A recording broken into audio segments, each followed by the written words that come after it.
Yo, I want to apologize for that, man, that outburst. I get hyped, man. That's why I sit here and do this. You know what I mean? OFTR, you right.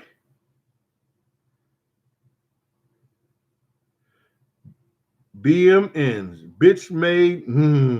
Yes, sir. Chaz Michaels.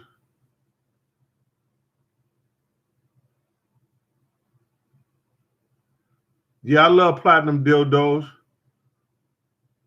You faggot.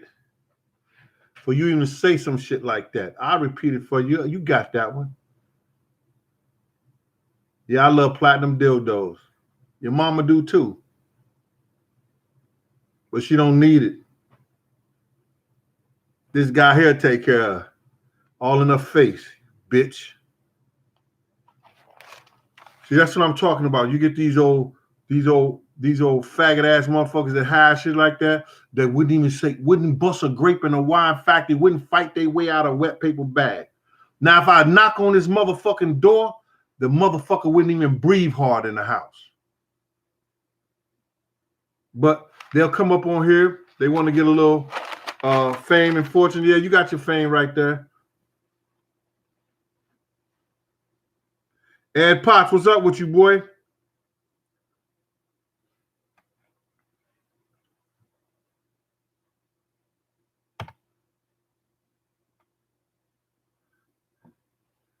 Monique Hill, peace, peace.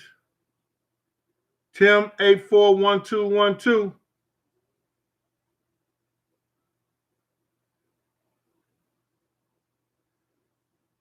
St. Louis in the house. Let me get a shout out again. Miss Doris Silburn. Thank you, Ma. I really appreciate it. That was lovely of your cash app. Lovely. Nick Thomas, Christopher Barnes, Christopher White, Sean Cummings, Arthur Porter. Thank you for your cash app. Marquise Music. That was lovely. Thank you for your cash out, brother. Appreciate you too. Smooth Carter. Oh, there you go, Picture Plenty. What's up with you? Picture Plenty Pussy. What's up?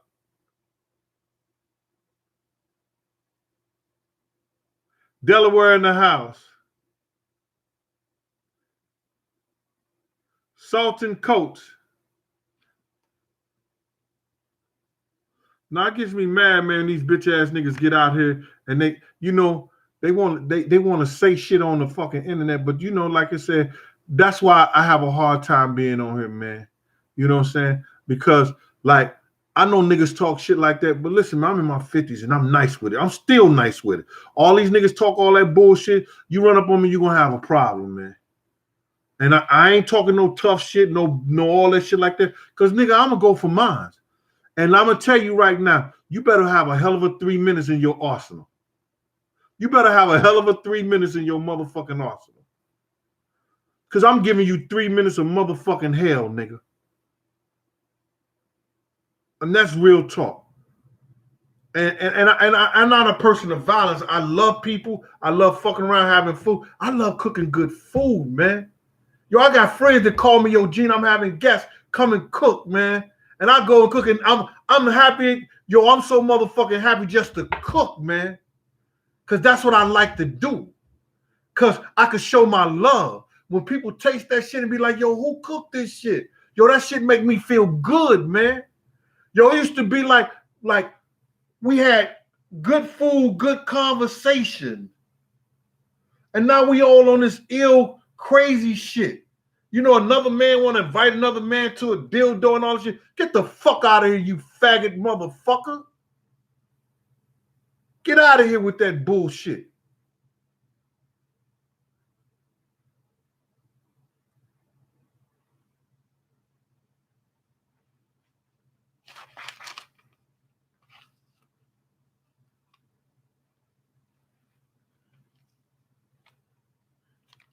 One of my viewers said this.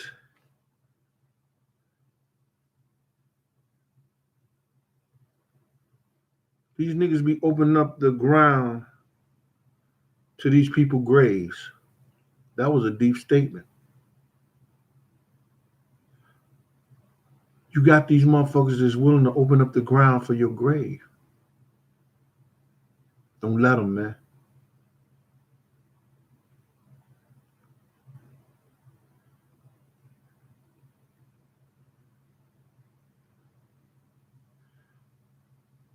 Ariel Henderson. You know, I never dealt with Jay Prince and that YBN and shit like that. But, you know, he shouted out to my family. You know what I'm saying?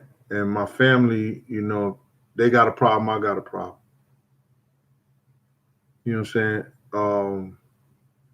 But my family, they would have handled that shit the best way they could if they would have did it behind doors. You know what I'm saying? It's a lot of people he could have did it behind doors with, you know, but you can't tell a grown man what to do. You know, he did it the way he wanted to do it, and that's his that's his prerogative. You know what I'm saying? I have no problem with that. I got a problem with the niggas who take the chain and do shit like a chain. Then you want to put it on thing like, see, niggas, listen here, man. They got this badge of honor like I want to go to jail. Look what I went to jail for. Nigga, jail ain't what you think it is. I've been through them. I worked through them motherfuckers. You got bitch made ass niggas, and that's all they doing is washing niggas' drawers, braid niggas' hair. You got niggas that can lose their life in jail. That the COs, all they want to do is go home. They let that shit happen. Now, nigga, let's see how tough you are. One-on-one with a nigga your size or bigger than you. Or 4 or 5 niggas jumping you. Niggas want to get this badge of honor going to jail thinking because, yo, I'm Crip, I'm Blood, I'm Nietes, I'm Latin Kings, and all, I'm Aryan Nation, or I'm good, and all. No, nigga, anybody could get it. And you doing dumb shit like that out here, nigga, do you like pussy? Do you like going to your refrigerator? Or you want to be around a bunch of men?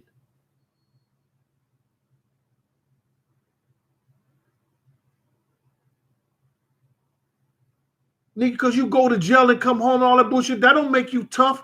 That make you caught. That make any nigga who went to jail and did some time would tell you.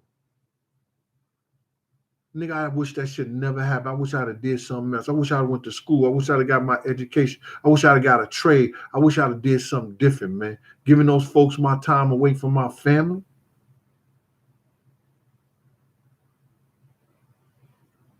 Crime Round Mosley. Have I seen rituals being done? Mosley. I seen some weird shit. I ain't gonna say it was ritual.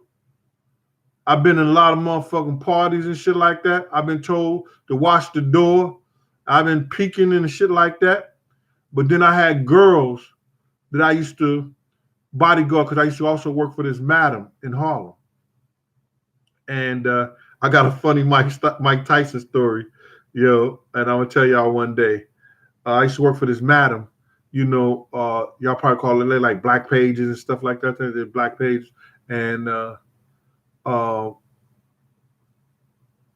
this is what they do. And I don't know if you heard of them. They give these parties. They have all these fine girls and shit like that on there. Oh, shit. Now I got to talk about some. I made a mistake. Right. I was supposed to talk about this earlier. Y'all see that shit play on my on the biblical betrayal? It's called The International Madam. That's a true story. That's a true story. And y'all got to know, back in the day, they used to have these dudes that used to go around and get all these pretty girls and sign them and invite them to the parties. See, you probably was wondering how all these badass bitches get in these parties sometimes. Well, back in the day, they used to have dudes that have crews, Miguel and stuff like that, different people who was giving parties, stuff like that. They'll have like 60 girls, 100 girls. Different people have different girls. And what they do is they sign these girls up. And when like Puffy and big people giving parties, they had these girls come and their name would be on the list. And they pay those dudes anywhere from $1,500 to $2,000 to get 200-300 girls in the party to come to their parties. the girls be on the mailing list and stuff like that, but they had to be fine. So that's why when you see all these girls in the party, yo, where all these bad bitches come in? It ain't like these niggas know these girls. They had these crews, these dudes who had these production things, and had these girls come in, you know, and put their name on the list, and they getting paid for these girls to come to the party. I don't even know if the girls knew that the niggas was getting paid.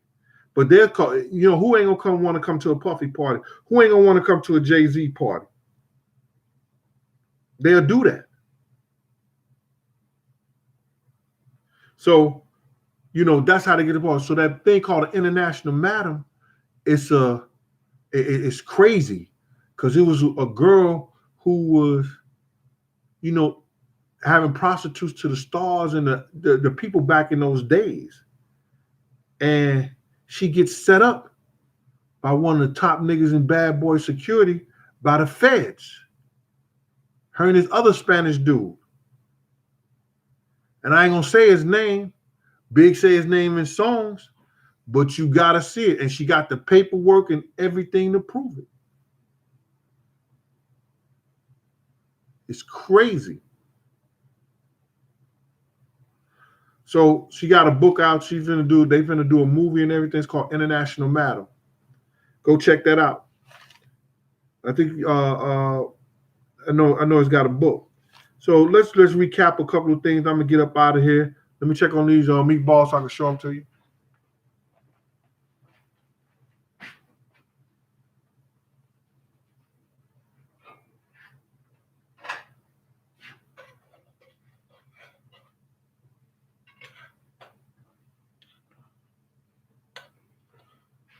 Let's go to gravy.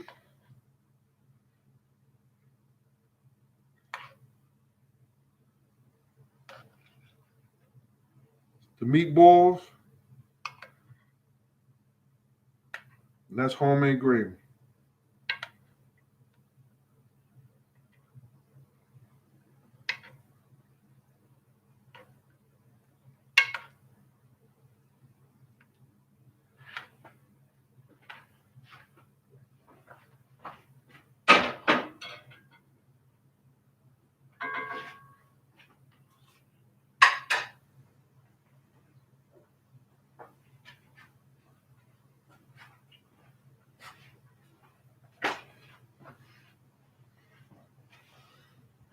Take some mashed potatoes, some mixed vegetables. Take some white rice, mixed vegetables, or brown rice. You know, any kind of rice like that. You could eat it in a sandwich. Well, I want to just recap a couple of things right there. You know, I told you Big last words was just do it. He was talking to Kenny. When Kenny said, Big, I'm going to get you to the hospital. Big looked over to him, put his head back and said, just do it. Greg Cade and them said they got the picture of me, Puff them with the Muslim. If you go on that channel, Bomb First, at the 40.30 mark, he said Reggie asked him, yo, Gene Dill ain't talk about that picture. He talked about a picture with him puffing the Muslim. And he said that was no interest of us. He didn't want to put that guy out there because he said, I see the motherfucker walk in the direction where Big get killed 5 minutes later. Lucy see the motherfucker pull a trigger. The Muslim guy pull a trigger in the same blue suit, white shirt, blue bow tie, peanut head, and there's no interest to him. Super cop. That guy over there. Yeah. Super cop.